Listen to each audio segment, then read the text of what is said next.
¿Cómo les va? Muy buenos días, 11 de la mañana y 1 minuto. Estamos comenzando el orden del día de hoy, lunes, una mañana hermosa en términos climáticos, una semana corta, termina el miércoles, empieza Semana Santa, pero atención con mucho detalle porque el miércoles está convocado el jefe de gabinete Guillermo Francos. Y entonces es una semana para mucho dato, vamos a estar hablando enseguida ese tema con Caro Ramos y con María Caferata por la venida del jefe de gabinete y por lo que está pasando a partir de la próxima semana con la comisión investigadora del tema Libra. Pero primero los detalles, porque fue un viernes post orden del día también muy intenso y con muchas versiones. Carolina Ramos, ¿cómo le va? Buenos días. ¿Cómo estás, Pato? Buen lunes. Bueno, efectivamente el viernes fue un día al rojo vivo por dos cuestiones. Mientras estaban anunciando el gobierno la entrada en vigencia del nuevo sistema en cuanto al mercado cambiario que está debutando en este momento, mientras eso se sucedía, Pato, los bloques registraban movimientos como nunca antes y la verdad que hoy amanecimos con una Cámara de Diputados completamente reconfigurada y todo en función de la comisión investigadora del caso Libra que va a debutar, Pato, el próximo 23 de abril, o sea, la semana que viene. Esta semana es corta. Pero espérame, Caro, un detalle. ¿Qué cuestión o qué punto del reglamento de la comisión investigadora hizo que hubiese tanta fusión en los bloques? ¿Qué detalle? El artículo que te marca cómo se conforma la comisión. Hay una fórmula que después la vamos a explicar que establece cuántos diputados por cada bloque tienen que ir a la comisión. Claro. Ahí el oficialismo encuentra un resquicio para conformar nuevos interbloques junto con el PRO y de esa manera ganar lugares, y eso desata prácticamente una guerra, Pato, porque ese es el término que están utilizando en la oposición. Hay mucho enojo porque esto, claro, detonó toda la Cámara directamente. Se conformaron dos nuevos bloques, otros interbloques y la verdad es que es una situación bastante inédita. Es como una reacción del oficialismo a lo imprevisto de la conformación de la comisión investigadora de las interpelaciones, me parece, ¿no? Exacto, te diría, Pato, que la oposición no llegó a saborear del todo el triunfo de haber aprobado la comisión investigadora y las interpelaciones, que ya el oficialismo sacó un as bajo la manga con la conformación de estos nuevos interbloques que, como te digo, detonó toda la Cámara. Vamos a estar viendo caso por caso los nuevos bloques y los nombres de esta comisión investigadora, Pato, porque mañana Martín Menem tiene que firmar en definitiva la resolución y ahí vamos a ver en el papel cómo queda conformada efectivamente la comisión.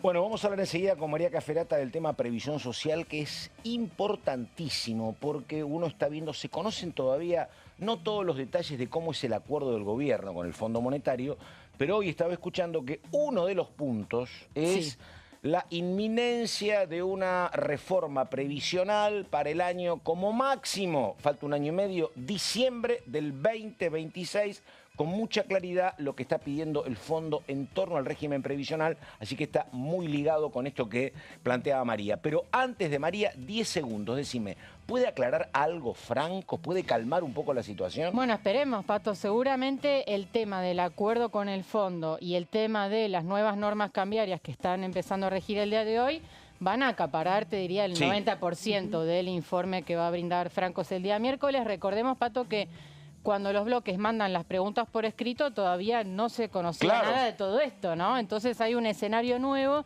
seguramente muchos interrogantes a saldar el día miércoles. ¿Empieza a qué hora? ¿Cómo le va, Caferata? ¿Qué dice? ¿Cómo Buen está, día. Pato Méndez? Hola, Caro. Sí, qué novela de enredos lo que estamos presenciando en este momento. Ya empezamos a ver los primeros coletazos de la creación de una comisión que no sé si era en todo caso lo que esperaba la oposición cuando la conformó originalmente. Hoy día lunes estamos viendo cómo responden los mercados al anuncio con el acuerdo con el Fondo Monetario Internacional. Hay que prestar particular atención a lo que pasa en algunos supermercados, con el nuevo esquema cambiario que establece el techo de 1.400. Ya hay algunos que empiezan a remarcar, no sé si ustedes intentaron ir a una carnicería el fin de semana, pero estaba un poco complicada, no había mucho para comprar. ¿No sos vegetariana, Caferata? No, Mira vos. Así que hay que prestar particular atención cómo está afectando. Recordemos que a la tarde también va a llegar el secretario del Tesoro de los Estados Unidos a reunirse con Javier Milei. Estamos en días muy movidos con particular atención a lo que está pasando con el acuerdo con el fondo. Sí, perdóname, Ahora, María, y una cuestión que tiene que ver con esta ansiedad. También había mucha expectativa sobre lo que estaba pasando con la primera hora de operaciones en los home bankings de todos. Bueno, en algunos se podía comprar el dólar libremente, en otros no tanto, había alguna diferencia en el precio, pero claro, había mucha gente con una ansiedad que no es tan sencilla de explicar, todos queriendo entrar, así que había algún sistema colapsado. por el levantamiento del cepo, que fue el segundo anuncio con el acuerdo con el fondo. Sí, en simultáneo también, atención a lo que pasó el día de ayer en la provincia de Santa Fe. Tuvimos inaugurado el periodo electoral con un resultado que fue lejos de ser ideal para el gobierno nacional. Recordemos que Nicolás Mayoraz, diputado de esta misma Cámara, salió en tercer lugar con un Maximiliano Puyaro que, si bien sacó mucho menos que lo que había sacado cuando fue electo a gobernador, sacó más de 20 puntos el segundo candidato. Entonces, exactamente, 34 a 15 más o menos. Empezamos a tener un poco cómo son los experimentos electorales y el diseño de las listas armadas por Karina Milei con figuras 100% libertarias. ¿Sabés qué ahí? Porque me estaba mirando que fue una elección muy compleja la de Santa Fe porque era doble.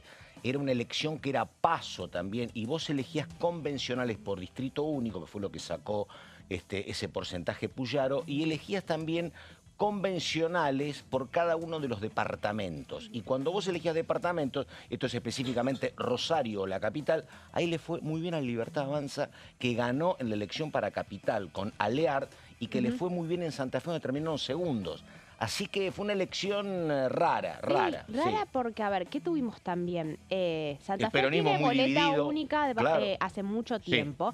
Pero estamos empezando a ver cuáles son las consecuencias de el peso que tienen los nombres a la hora de la designación de cada una de las boletas. Había una idea de que iba a primar más el peso del sello del presidente Javier Milei en el esquema electoral que se diseñó desde Casa Rosada, y estamos viendo que no, fue Alear, fue porque es el peso de los nombres propios que son los que terminan arrastrando. Conductor de un noticiero histórico, sí, claro, los más vistos en la provincia de Santa Fe. Sacó 5 puntos la locomotora. Exactamente, entonces hay que prestar atención. ¿Qué va a pasar cuando en la ciudad de Buenos Aires, la provincia de Buenos Aires, Córdoba, Santa Fe, en las elecciones nacionales, empiece a ser lo prioritario los nombres propios?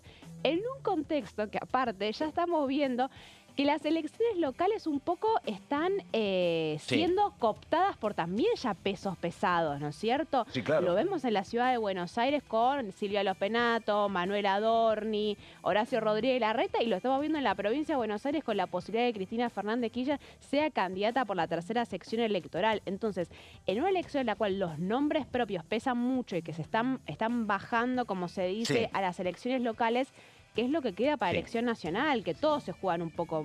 No sé si es encuesta y un poco de encuesta, o es una estrategia electoral, una táctica que también la entiendo, pero la verdad es repetido esto de que la gente del PRO de Capital, el oficialismo, enojada con Libertad Avanza, te dice, lo único que están haciendo es todo lo posible para que gane Santoro. Te lo dicen permanentemente, ¿eh?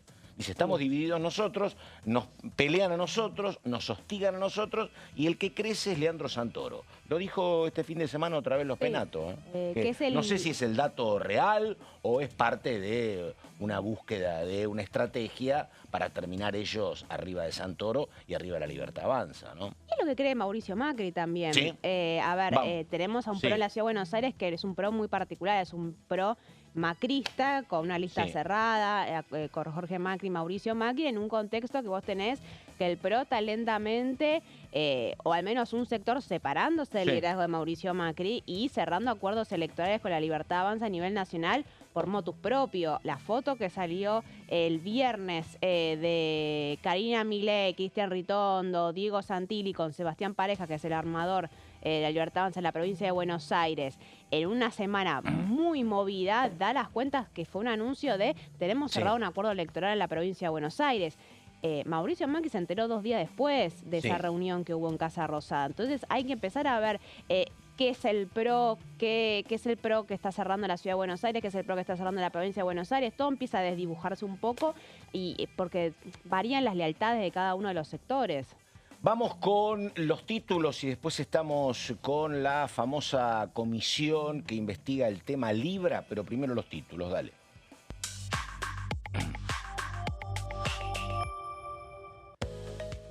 Recordamos, este miércoles a partir de las 14:30, el jefe de gabinete, Guillermo Francos, va a brindar un nuevo informe de gestión.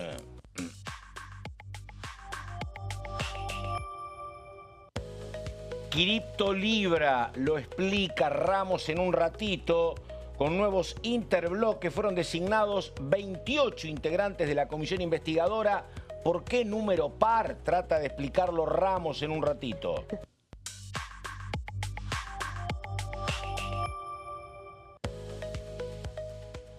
Y recordamos, legislación del trabajo se reúne mañana con representantes del sector para tratar la reforma sindical. Y hablamos también con María en un ratito del pasado plenario de previsión social y presupuesto, otro tema clave para lo que viene.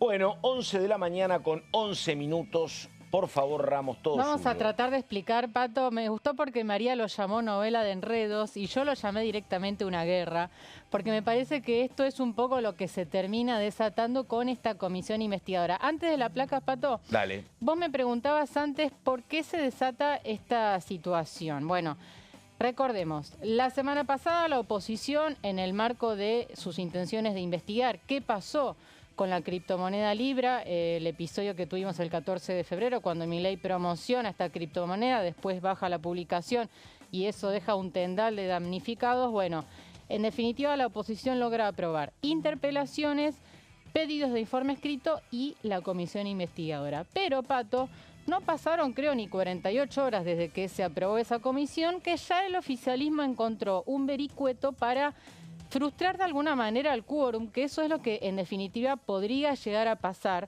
si se concreta la conformación de la comisión tal como lo estamos viendo con la foto de hoy. Vamos a ver en estas horas, entre hoy y mañana, seguramente va a haber muchas negociaciones a ver qué sucede con este tema, mucha presión opositora sobre Martín Menem, que en definitiva es quien tiene la lapicera para firmar. Perdóname, que tenga quórum, porque este es un detalle nuestro, pero para explicarlo un poco para afuera, que Sí. tenga quórum el oficialismo para una convocatoria o quórum la oposición. ¿Se podría votar, por ejemplo, la concurrencia o no de Luis Caputo? ¿Por qué es tan importante el tema de la mayoría? ¿Para evitar o para demorar citaciones? Exacto. A ver, con la foto de hoy, y ahora lo vamos a ver nombre por nombre, Dale. vos tenés un empate en 14. Digo, la foto de hoy es una comisión integrada por 28 diputados con un empate entre 14 del oficialismo y bloques aliados, digamos, y 14 de la oposición. Perdóname, eso es un chino, digo, no hay una Corte Suprema nunca de 4 miembros o de 6, la verdad. Tiene que ser un número impar para definir. Es Acá un chino. 14-14, ¿quién define? Exacto, porque el quórum... Chiquitapia, ¿viste cómo? Dale, por eso. El quórum, Dale, claro, qué sé yo. el quórum es de 15, ¿no? Entonces estamos en una situación donde Claro. ninguna de las facciones tendría quórum propio. A ver, no me quiero meter tan en detalle, pero el reglamento permite funcionar con 1/3 de los presentes, pero bueno, en definitiva no sería, digamos, la idea para la oposición. O sea, en definitiva te está frustrando la posibilidad de tener quórum, de designar Un tercio autoridades. serían 10, porque 9 son 27. Exacto, eso lo establece el reglamento de manera subsidiaria, digamos. Pero en definitiva, lo importante acá es el quórum, porque necesitas quórum para iniciar la reunión, para nombrar las autoridades. Todavía la comisión no tiene autoridades y después se tienen que aprobar reunión a reunión diferentes cuestiones que tienen que ver con la investigación. Si van a citar efectivamente a funcionarios, si van a pedir informes a organismos públicos, si van a realizar peritajes, si van a pedir ayuda de organismos internacionales. Hay un montón de cuestiones que tienen que resolverse por votación, ¿no? Entonces, ¿cuál es la génesis, ¿no?, de todo esto? Y la oposición, ¿por qué termina de alguna manera cayendo en su propia trampa? El proyecto establece que para poder integrar la comisión tenés que tener un bloque de 5, va a colocar un integrante. Y de más de 5 vas a colocar 2 integrantes más uno adicional por cada 20 integrantes de tu bloque. ¿Me explico? Esa es un poco la fórmula, ¿no? Con lo cual, para integrarla tenés que ser un bloque mínimo de 5 y los demás de 5 podían colocar más integrantes. Esto se pensó porque, bueno, para contener de alguna manera la izquierda que tenía en ese momento 5 y era un interbloque para darle un espacio. En fin, esto termina de alguna manera siendo aprovechado por La Libertad Avanza y el PRO que conforman cada uno sendos interbloques. La Libertad Avanza se une con la diputada Paula Modeo de Tucumán y el PRO se une con el bloque MID. ¿Te acordás que el viernes comentábamos cuánto tiempo estuvimos hablando del famoso interbloque entre el PRO y el MID? Bueno, se termina confirmando. Más un fueguino, acrecientan cada uno su tropa y de esa manera logran colocar un integrante más cada uno. Esto, por supuesto, generó... La necesidad hizo la unidad. La necesidad hizo la unidad, exactamente. No es ilegal lo que hicieron, porque cada bloque tiene su libertad de conformar las alianzas que quiera. Lo que pasa es que, claro, esto tiene una clara intencionalidad de colocar más miembros y de esa manera paralizar la investigación. A raíz de esto, la oposición discute puertas adentro con diálogos de emergencia, llamados telefónicos, cómo reaccionar a esta decisión del oficialismo. Y ahora sí lo vamos a ver. Perdóname, en términos políticos, el sapo que se comió el oficialismo en la sesión que habilitó la comisión, después, la verdad, ahí los que se duermen en todo caso es la oposición con esta conformación. O reacciona a esa tardanza la oposición, ¿no? Sí. Fue, aparte, recordémoslo, fue un plan de contingencia que termina diseñando un poco el Cristian Ritondo en la misma sesión.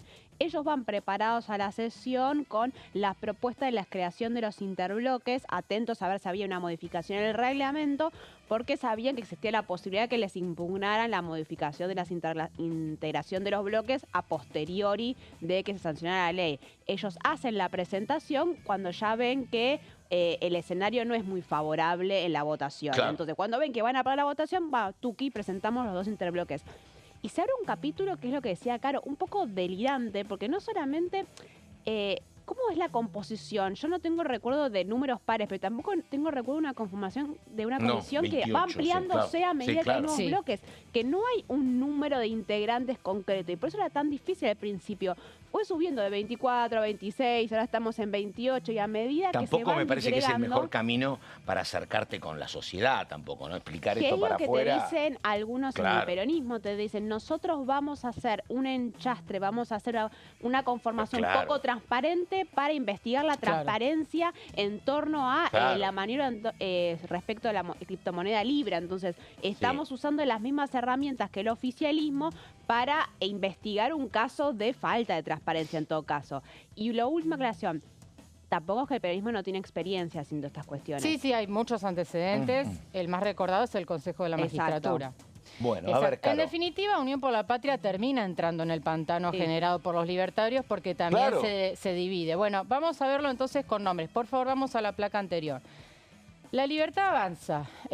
Acá tenés a los 4 representantes de este nuevo interbloque con Paulo Modeo, quien vemos a la derecha, que es la nueva incorporación, digamos, del interbloque. Y después tenés a Gabriel Bornoroni, jefe del bloque, Nadia Márquez, la vicejefa, y uno de los protagonistas, si se quiere, ¿no? También de la jornada de ayer en Santa Fe, como fue Nicolás Mayoraz, que no sé si tuvo un resultado tan auspicioso, ¿no? Mayoraz en Santa Fe. Previsible, digo la verdad. Yo estuve en Santa Fe la semana anterior y todo el mundo hablaba de la victoria de Puyaro. Así que estos números, digo, tal vez Puyaro esperaba un poco más, tal vez Mayoraz esperaba un poco más, pero era previsible incluso la diferencia. Porque incluso no se pudo llegar a un acuerdo con Amalia Granata, que era la otra referente del sector, ¿no? Ahí sí duplicaban. Granata sacó más o menos lo que sacó Puyaro. Y el peronismo. Los tres sacaron 14 puntos más o menos. Bien. Sí. Ahí tenés a los 4 libertarios más, 3 libertarios más Omodeo. Vamos a ver el PRO, a quién va a tener en la comisión investigadora. Insisto, estos 4 representantes del PRO y los 4 libertarios surgen gracias a la creación de estos nuevos interbloques. Cristian Ritondo, jefe del bloque, Silvana Giudici, la secretaria parlamentaria, Martín Maquiera, que es referente del PRO en la provincia de La Pampa, y Oscar Sago, que es la nueva figura que se alía al PRO para conformar este interbloque y en definitiva tener un lugar más, porque repito, originalmente eran 3. Vamos a ir a la UCR y acá se abre otra novela, Pato, con el radicalismo. ¿Por qué? La UCR originalmente iba a tener 3. ¿Qué pasa el día viernes mientras todos estábamos escuchando a Luis Caputo anunciando las medidas económicas? Se parte el bloque radical, en definitiva... De nuevo, más particiones del bloque radical. ¿Y quiénes son los que se van, Pato? Los 6 radicales que acá apodamos con peluca, que son los radicales más afines a Milei, los que ayudaron a blindar los 2 vetos presidenciales el año pasado y los que están identificados 100% con el presidente. ¿Por qué se parten? Y acá lo que me dicen es, la verdad ya lo veníamos hablando, de alguna manera Libra es la excusa, ¿no? Les vino como anillo al dedo para irse de bloque. ¿Cómo se llama este bloque ahora? LDI, que no sé qué es. LDI, que es Liga del Interior. Liga del Acá en Interior. este nuevo show de bloques vamos a tener muchas siglas nuevas. Una es Liga del Interior. ¿Esto qué provoca? Claro, son todos, no hay ambacéntricos acá. Exacto. Claro, hay un catamarqueño y un neuquino, dale. La UCR, que iba a tener 3 lugares, pasó a tener 2, que van a tener que definir entre Karina Banfi, Soledad Carrizo y Lisandro Nieri. Probablemente sea Banfi la que no esté y queden Carrizo y Nieri como integrantes de la comisión. Hay mucho malestar, Pato, en la UCR con Menem, porque dicen, termina, o sea, el enchastre que hicieron nos termina partiendo el bloque. La verdad que no es una buena señal en momentos donde el bloque necesita mostrar unidad. Tampoco estaban demasiado unidos, ¿viste? No si una decisión de este tipo te parte, pero claro. A ver, es un bloque que ya perdió al grupito de Manes y Lustó y ahora vuelve a perder más diputados. Y en momentos además donde Loredo está buscando la reelección como diputado en una eventual alianza con los libertarios. Entonces, ahí hay mucho enojo en la UCR porque te dicen Martín Menem termina de romper el bloque. En fin, vamos a la siguiente y acá vas a tener a los 2 representantes que logra colocar el nuevo bloque LDI, Liga del Interior. Vamos a la próxima placa, por favor. Y ahí tenés a Francisco Monti, el catamarqueño, que lo vi el viernes, lo vi por acá, sí. Francisco Monti, Catamarca, y Pablo Servi, que es el presidente de este nuevo bloque de Liga del Interior, que está conformado por estos 6 radicales con peluca. También tenés a Luis Picat de Córdoba, Federico Turnier de Corrientes, bueno, es el grupo, Mariano Campero, exactamente. Acá terminamos con lo que es oficialismo y aliados. Vamos a la Tenemos la próxima placa salud con los de Unión por la Patria. No sé si la tenemos. Sí, ahí lo tenés. Bueno, acá son 6. Estamos viendo a los primeros 2 que son Pablo Carro y Juan Marino. Carro, ¿por qué va a estar en la comisión? Me animaría a decir. Pablo preside la Comisión de Comunicaciones e Informática, que ahí se realizó una reunión hace ya unas semanas con especialistas en informática que hablaron del tema de la criptomoneda y seguramente ese va a ser material que utilice la comisión investigadora para realizar su tarea. Vamos a la próxima placa. Algunas figuras que veíamos previsibles, ¿no?, en la comisión, como Rodolfo Tailade, por ejemplo, que era uno de los protagonistas de la Comisión de Juicio Político en su momento. Es conocida su experiencia en materia de cuestiones judiciales. También tenés a Sabrina Selva, que es del sector del masismo. Impulsora de la interpelación a Karina Milei, y Tai Hackman, que seguramente por su condición de economista, hay mucho economista en la comisión investigadora con obvias razones, ¿no? Y finalmente Carolina Gaylar, por supuesto, lo adelantamos el viernes, expresidenta de la Comisión de Juicio Político, también va a estar. También es un poco un trabajo de relojería de Germán Martínez y de Paula Penaca de designar a voceros de cada uno de los sectores del peronismo. Lo tenés Juan Marino, por ejemplo, es del sector de Axel Kicillof. Lo tenés a Rodolfo Tailade del sector más del cristinismo, a Selva del sector del masismo, a Itai Hackman del sector de Grabois, y también siempre tiene que haber un equilibrio para que todas las fuerzas que integran el peronismo y el Unión por la Patria estén ahí presentes. Exacto, el mismo equilibrio, María, que tenía que hacer... Encuentro Federal, ¿qué pasa? Antes de ir a, me resulta interesante lo que dice María, porque en el radicalismo también buscaban ese equilibrio. ¿Por qué? Porque el gobierno claramente prefería y presionó para que los que integraran la comisión fueran los pelucas. Eso no podía suceder del todo porque, claro, en el radicalismo también tenés un sector más opositor a Milei, como en el caso de Julio Cobos, por ejemplo. Entonces, Ramos, había que hacer un equilibrio. Te quedan todavía 3 o 4... No, te quedan 3 o 4 placas, hay cambio de órdenes. La pausa y después seguimos con todo lo que queda, básicamente con Encuentro Federal y un par de bloques, la izquierda y demás, en lo que tiene que ver con la conformación de la Comisión de la Cripto Libra. Ya venimos.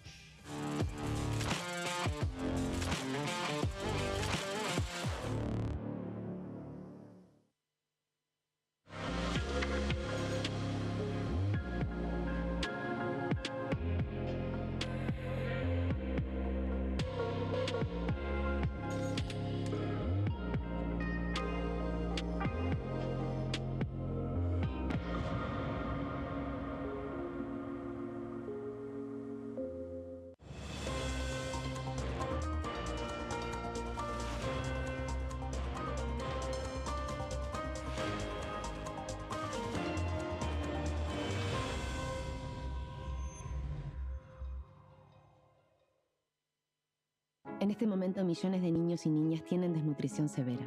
Algunos están tan débiles que apenas pueden pararse. Pero con tu ayuda podemos salvar a los niños.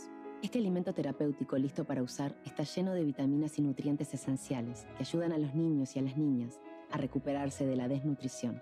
Gracias a personas como vos, ayudamos a salvar a millones de niños cada año. Da un simple paso. Dona ahora y ayúdanos a seguir salvando vidas.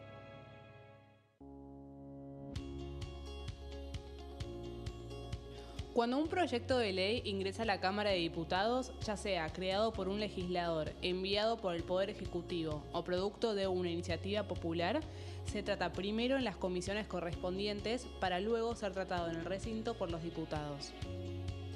Las comisiones son el ámbito de análisis y debate sobre los proyectos de ley conformadas por legisladores de distintos bloques.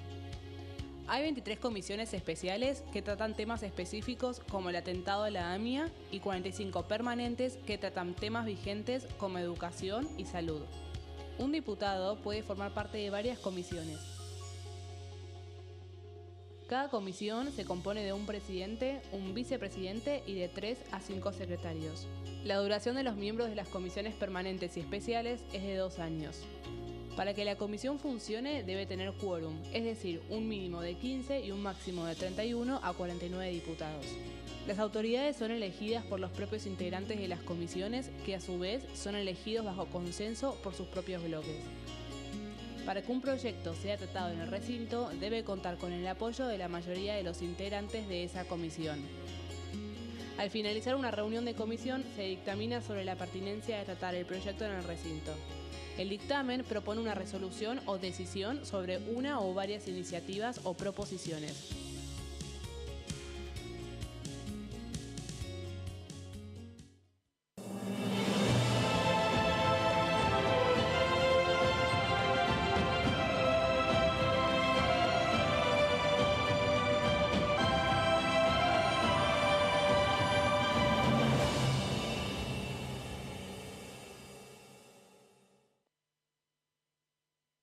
Dengue, Zika y chikungunya. Presta atención a estos síntomas.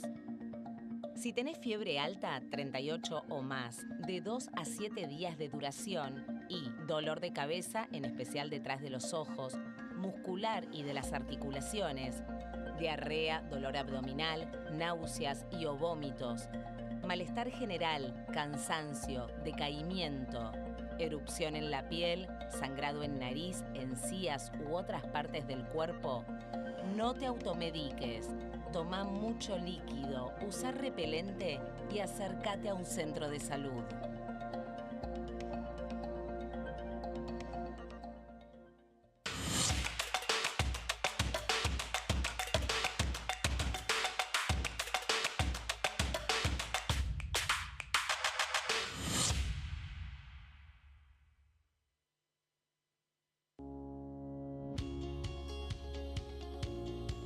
La Cámara de Diputados tiene 257 miembros.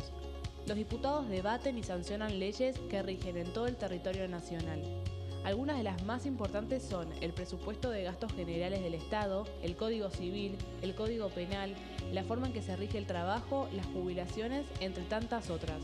Además, controla y hace un seguimiento de las políticas del Poder Ejecutivo a través de la visita de diferentes funcionarios o el pedido de informes, así como la posibilidad de realizar juicios políticos a los funcionarios. La duración de los mandatos de los diputados es de 4 años y pueden ser reelegidos indefinidamente.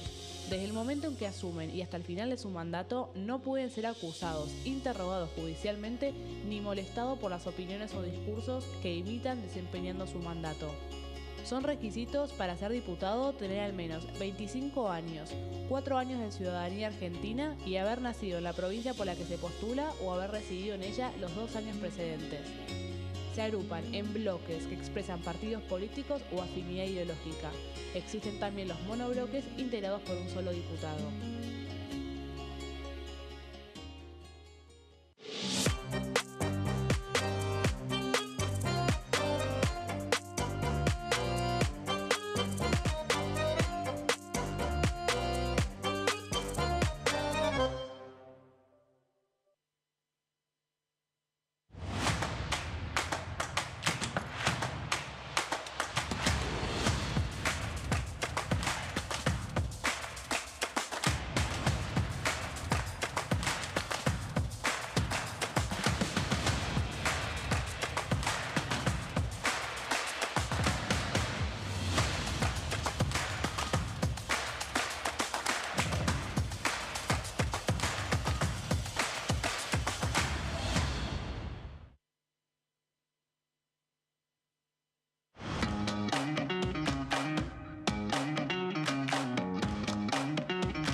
Bueno, segundo tramo de orden del día, 11 de la mañana con 32 minutos. Estaba explicando en detalle lo que pasaba con el radicalismo, lo que pasaba con Unión por la Patria, pero todavía queda Democracia para Siempre, la izquierda. Sí. Diga, Ramos. Nos quedó un tramito estábamos hablando de cómo quedaría conformada la comisión investigadora del caso Libra, que, repetimos, se tiene que terminar de conformar mañana vía resolución firmada por Martín Menem y que debutará porque ya está establecido el próximo 23 de abril, un día después, Pato, de la interpelación a Francos y otros funcionarios.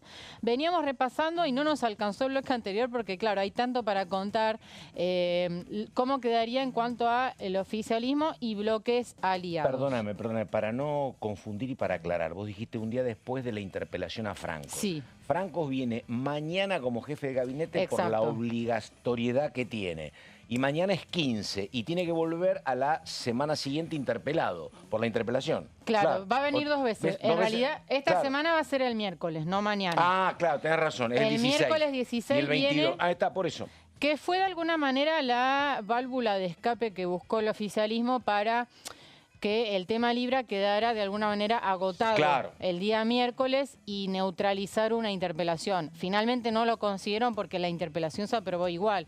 Pero algunas preguntas sobre Libra van a aparecer el día miércoles, sobre todo del radicalismo, que es el que busca de alguna manera neutralizar, como decía, la interpelación. Perdón, que explique un poco el enojo del radicalismo también. A ver, el radicalismo se plegó, el de Rodrigo de Loredo se plegó en todos los pedidos que le hizo Martín Menem, no acompañó ni el emplazamiento de las comisiones, por ejemplo, de presupuesto para tratar la reforma jubilatoria que habían presentes, y ni trató ninguno de los proyectos que la sesión Libra, la oposición planteó, se abstuvieron o votaron en contra de la mayoría, y al momento de conformar la comisión hay una maniobra de parte del presidente de la Cámara que a ellos los termina con menos diputados. Y con un Guillermo Francos, que ellos hicieron todo lo posible para no tener que votar que viniera solo por el caso Libra, y de vuelta se dio lo mismo. Así que ahí hay como cortocircuitos entre el radicalismo y los libertarios, como para ponerle una definición. Nos habíamos quedado en Unión por la Patria, si no me equivoco, y acá tenemos a los 2 representantes de Encuentro Federal, que son Oscar Abos Carreño, un poco el que movió todo lo que fue el emplazamiento a las comisiones, porque recordemos que esto viene de un emplazamiento a comisiones para tratar los proyectos. Y también Nicolás Massot. Acá es interesante porque ambos lo que dijeron es, cuando la Libertad Avanza y el PRO conforman estos interbloques, tanto Oscar Carreño como Massot dicen, no entremos en el juego de partir bloques, unirnos, o sea, no entremos en esta misma maniobra, digamos, de generar bloques ad hoc, sino que busquemos que Menem respete la conformación de la Cámara Agrandarse con anabólicos. Sí, es una buena definición, exactamente. ¿Qué hacen? Le mandan una nota a Menem y le dicen, por favor, respetemos la conformación vigente cuando se aprobó el proyecto, o de lo contrario nos reservamos la posibilidad de recurrir la resolución que firme Menem. Bueno, fue de alguna manera una advertencia, ¿no?, de lo que puede llegar a venir respecto de lo que defina Menem con la integración de la comisión.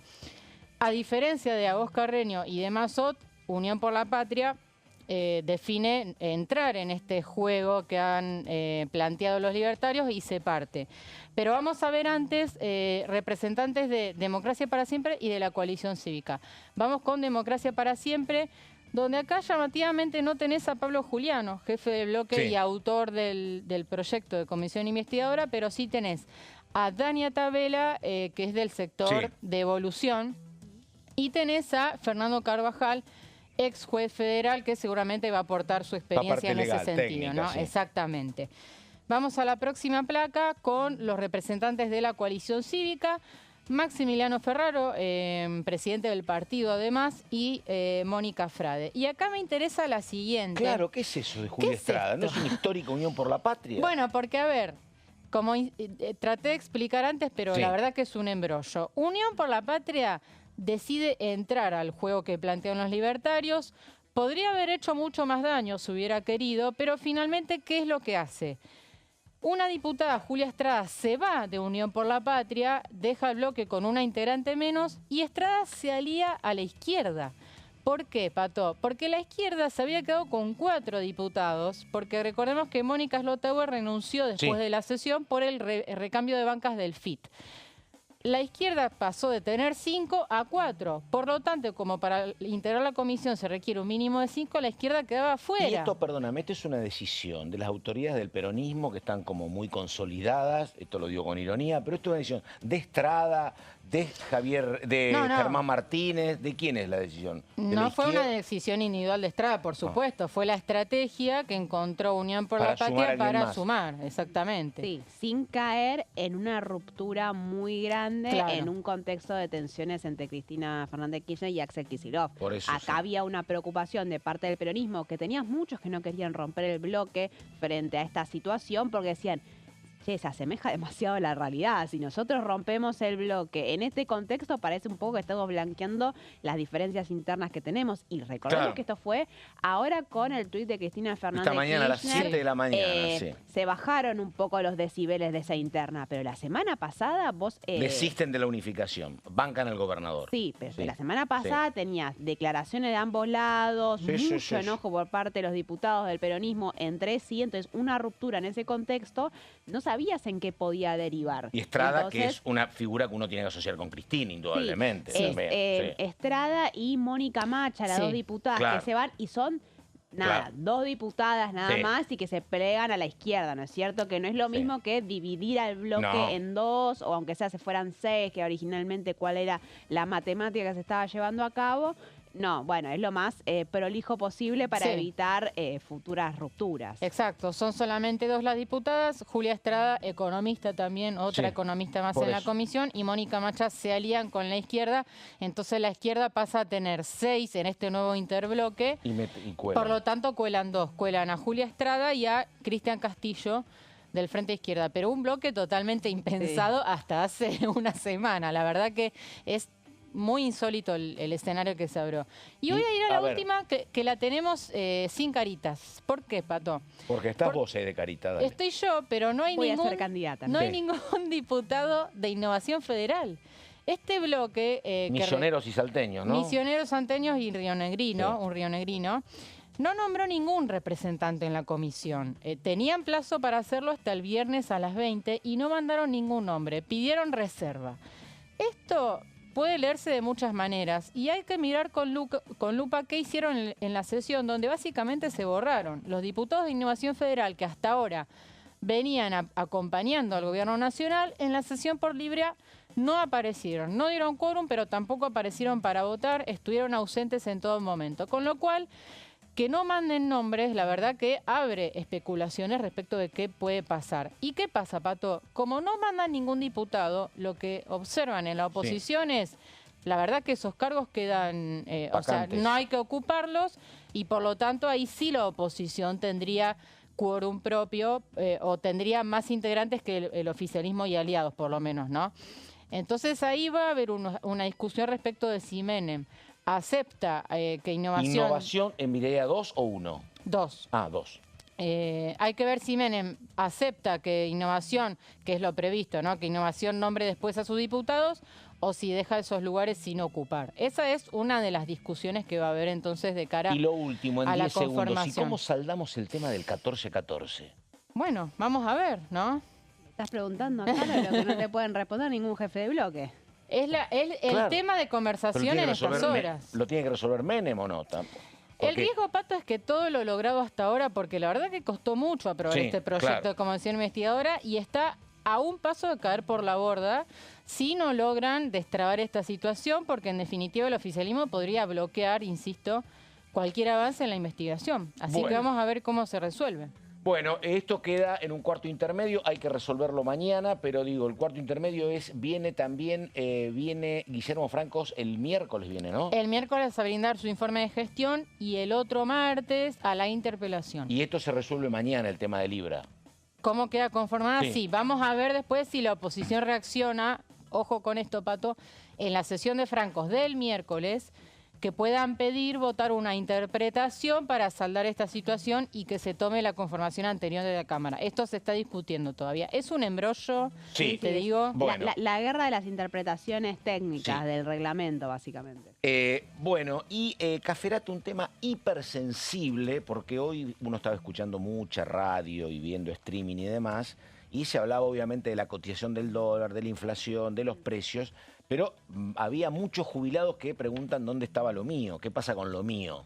Bueno, hay interpelación, hay discusión, ¿qué es lo que puede pasar en el tema previsional de acá a fin de año? Sí, no solamente por este lunes, recordemos que ya venimos hace varias semanas que todos los miércoles se convocan acá, jubilados a las afueras del Congreso en un reclamo por una mejora de los haberes jubilatorios que han caído muchísimo en los últimos años y que incluso llegó a motivar el pasada semana una convocatoria muy impresionante en las afueras del Congreso con la presencia de centrales sindicales, con una CGT que venía con una actitud más bien condescendiente con el gobierno nacional, se solían sentar a conversar, habían negociaciones que giraban en torno a detener algunos aspectos de las reformas laborales y que un poco presionados por la situación que se veía todos los miércoles, la CGT termina decidiendo, aparte de convocar un paro general, plegarse a las convocatorias de todos los miércoles, ¿no? Dando una postal muy impresionante. El bono está congelado.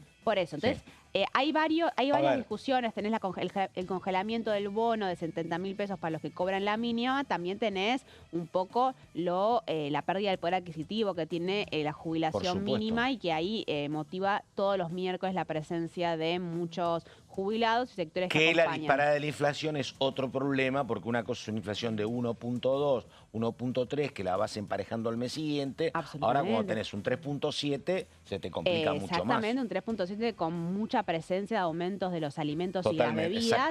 Y con una suerte de evaluación encubierta que se da con la modificación del régimen cambiario, con el establecimiento de estas bandas y el techo del 1.400, que en la práctica lo que vamos a ver es que suba el precio del dólar. Como parte de las negociaciones con el fondo hubo un compromiso de que el Banco Central no va a intervenir para bajarlo. Vamos a ver cómo lo maneja Luis Caputo, pero en la práctica eso va a derivar en más inflación. Entonces, una mayor inflación, una inflación por lo que menos ya en la hubo primera el 3,7. parte, exactamente. Entonces, la inflación del mes de abril tampoco va a ser la mejor para el gobierno. No. Entonces, en todo este contexto que afecta obviamente a todos los sectores de la sociedad, afecta particularmente a los sectores más vulnerables, como el caso de los jubilados. Entonces, nosotros recién repasábamos, Caro repasaba todo lo que fue la creación de la Comisión Libra. Sucedió otra cosa en esa sesión por la Comisión Libra, que fue el emplazamiento por parte de la oposición de la Comisión de Presupuesto que preside Expert para poder empezar a ver, bueno, esta nueva batalla que tiene la oposición. Es una vez que se logró aprobar lo de la Comisión Libra, aunque hay que ver si se logra conformar, la próxima batalla que tiene la oposición es vamos a dar de vuelta la discusión por los jubilados en el Congreso. Ya lo hicimos el año pasado, se intentó aprobar un aumento de las jubilaciones y terminó siendo vetada por el gobierno y ratificado ese veto después en el Congreso. Bueno, ahora la oposición quiere volver sobre esto. Y yo acá traje cómo fue la votación de lo que fue ese emplazamiento en la sesión por el caso Libra, porque es muy interesante y la oposición ya están viendo estos números. Vos tenés que el emplazamiento, el cronograma va a ser ya una reunión la semana pasada, que fue la primera reunión. Después va a haber el 23 de abril, es un error mío, pido mil disculpas. 29 de abril, después el 6 de mayo el dictamen. ¿Cómo se logró este emplazamiento? Tuviste 125 votos a favor, 77 en contra, 9 abstenciones y 46 ausentes. Muy rápidamente, 125 votos a favor es toda esta alianza medio multipartidaria que se generó entre más o menos la de la Comisión Libra. Exacto. Unión por la Patria, Radicalismo de Democracia para Siempre. Es el gran dato en contra del izquierda, gobierno últimamente. Esto no pasaba hace un año, no pasaba. Antes, ¿no? Hace un año esto no sucedía. Después, los 700 en contra, que son como un poco el núcleo que respalda a Javier Milei. Pro y Libertad Avanza. Pro y Libertad Avanza, no, y Unión Cívica Radical. Está bien. Y Unión Cívica Radical que, bueno, repasábamos. Hay que ver cómo responde ahora. Pero es muy curioso las 9 abstenciones y los 46 ausentes. Tenés mucha presencia de fuerzas provinciales y tenés mucha presencia de algunos sectores del PRO. Muchos se ausentaron. El sector del PRO más cercano a Mauricio Macri no terminó intercediendo mucho en esta votación. Entonces, en el poroteo que se arma, porque esto es una votación que ya se piensa en términos de que va a ser vetada por Javier Milei. Lo que tiene que buscar la oposición para aprobar cualquiera de los proyectos que están en boga es conseguir 2 tercios. Sin 2 tercios en esa votación, saben que el Ejecutivo lo va a terminar vetando y lo va a poder volver a ratificar. Entonces, volvemos a esta novela opositora de cada vez que se busca aprobar una iniciativa en el Congreso, siempre tiene que ser con 2 tercios, porque si no, sí. El final inevitable, la crónica anunciada, es que el gobierno veta. Entonces, bueno, vamos a repasar un poco cuáles son los proyectos que se van a estar discutiendo en este cronograma de plenario de comisiones. Uno de los más fuertes es el que impulsan Unión por la Patria y el Frente de Izquierda, que tiene que Prórroga ver de la moratoria. con la prórroga de la moratoria provisional. Recordemos que en finales de marzo, el 23 de marzo, se terminó venciendo esa prórroga moratoria de los últimos años, dejando una situación muy delicada a muchas personas que están llegando a la edad de jubilarse y no tienen los 30 años de aportes. Hasta ahora, la única herramienta que hubo para lidiar con los problemas del mercado laboral que derivan en que las personas no puedan jubilarse fue una moratoria. Lo que plantea Unión por la Patria es, bueno, volver a prorrogar esa moratoria para evitar que las personas terminan cayendo en la pensión universal por adulto mayor. La PUAM fue algo creado durante el gobierno de Mauricio Macri, que establece que está bien, todas las personas mayores de 65 años pueden acceder a esta pensión, pero que representa el 80% de una jubilación mínima, que ya está bastante atrás. Y que con otras modificaciones son todos a partir de los 65 años, es decir, que las mujeres que son a las que van a estar más perjudicadas por la ausencia de una moratoria, van a de alguna manera darse una reforma jubilatoria de hecho, porque van a tener que aumentar 5 años más hasta poder jubilarse. Los problemas que tiene la PUAM, porque por ejemplo no son transferibles, sí. Bueno, puedes cobrar la PUAM por viudez, por ejemplo, es solamente una pensión que se adjudica a vos. Bueno, la idea es, bueno, ¿cómo hacemos para evitar la situación de la PUAM? Bueno, volvamos a prorrogar la moratoria. Esto tiene un acompañamiento muy reducido adentro del Congreso, entonces hay que ver, por eso el planteo, y después lo vamos a ver en la cita, Nicolás Mazzot planteó la posibilidad de, tratemos todos los proyectos por separado, porque algunos van a tener más votos que otros y algunos van a ser más vetables que otros. No tiene tanto acompañamiento la prórroga de la moratoria en algunos sectores del radicalismo, por ejemplo, ¿no? Entonces te dicen, bueno, ¿qué otros proyectos hay? Vamos a la próxima placa. Esta es otra iniciativa que incluso hasta se planteó en un momento y se discutió en el mismo Ejecutivo, ¿no? Sobre una especie de prestación proporcional por vejez, que es agarrar la PUAM y le agregás un proporcional por la cantidad de años de aportes, ¿no es cierto? Sí. Esto lo viene impulsando Encuentro Federal, diferentes sectores de la Unión Cívica Radical, y ahí hay una idea de que, bueno, tal vez podemos conseguir más votos porque sería poner un 80% más años de aportes, que tiene un costo fiscal obviamente mucho menor de lo que significaría una moratoria. Y finalmente, a ver, el 4, me gusta no lo conocía a ver. Tiene que ver con la actualización del bono para los jubilados. Estos 70.000 pesos están congelados hace un año, me parece. Es más o menos la inflación. Es la inflación de un año, más o menos. Sí. Entonces claro, tenés congelados, se perdió casi un 100%, ¿no es cierto?, de los 60.000 pesos. Entonces lo que plantean es actualicémoslo por IPC ahora, al bono. ¿sabés qué pasa? Que llegaría a 131.000. Sí. Ahora, esto es rumbo de colisión, porque en cualquiera de los escenarios significa más recursos por parte del Estado para atender a los jubilados. Todo es plata. Exactamente. ¿Y qué es lo que estuvo diciendo este fin de semana Caputo? Dice, a ver, hay una cuestión que no cambia y que es esencial. Vamos a seguir con la motosierra sobre el Estado. El único lugar donde ajustamos es el Estado. Ahí la verdad, entre lo que te dice el gobierno y lo que plantea la oposición, chocan, ¿no? Por eso, y por eso en el medio está Esper, además, ¿no? Que Esper, claro, ¿qué hace que no Esper? no estaba muy contento la plenaria de la semana pasada, claro, que se le impusieron un poco a la fuerza. Claro. Sí, está bien. Digo, por eso a lo el mejor... poroteo son 2 tercios. Claro. Ver, por eso la búsqueda es pensando en que va a venir un veto. Hay algunos sectores de la oposición más cercanos al gobierno que dicen, bueno, podemos conversar, a ver si se puede negociar algún tipo de acuerdo. No, la realidad es que en el momento el propio Javier Milei y Luis Caputo están sosteniendo una postura fiscalista muy dura. Totalmente. En la cual ninguna de estas iniciativas podrían ser, qué sé yo, tal vez la actualización por IPC en su momento de el bono para los jubilados. Hay que ver, falta muchísimo, hay que ver después si se negocia un camino intermedio, porque más allá del acuerdo con el fondo, más allá de las declaraciones de Luis Caputo, estamos en un año electoral. Claro. Entonces, en un año electoral, los gobiernos suelen... Y los jubilados son muy importantes. Y los jubilados también son muy importantes con el efecto que están teniendo las movilizaciones en la opinión pública. Y por eso, bueno, vos decías, Pato, última placa. ¿Qué es lo que dijo Nicolás Massot la semana pasada en el plenario de las comisiones? Hay que ser pragmáticos, el oficialismo nos obliga a un principio de vetocracia que hace que las leyes del Congreso necesiten de una mayoría agravada. Claro. Es decir, le plantea al resto de la oposición, no vayamos a un solo proyecto que incluya todo, la moratoria, la actualización por IPC del bono y la PUAM proporcional, sino dividamos cada uno de los proyectos, vayamos al recinto, así al momento de defendernos del veto presidencial, bueno, algunos proyectos por ahí sobreviven, otros proyectos tal vez no sobreviven, pero existe posibilidad, y Nicolás Massot hacía hincapié particularmente el de la actualización del bono para jubilados. Así que bueno, ya empezamos a ver cómo empieza a darse la estrategia de la oposición para plantear un tema que creen que va a ser la prioridad de lo que resta de este año.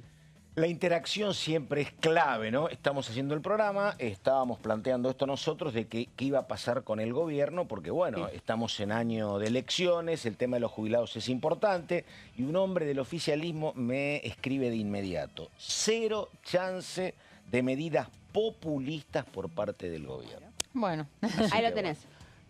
A buen entendedor, era lo previsible, ¿no? Sí, pero bueno. Sí.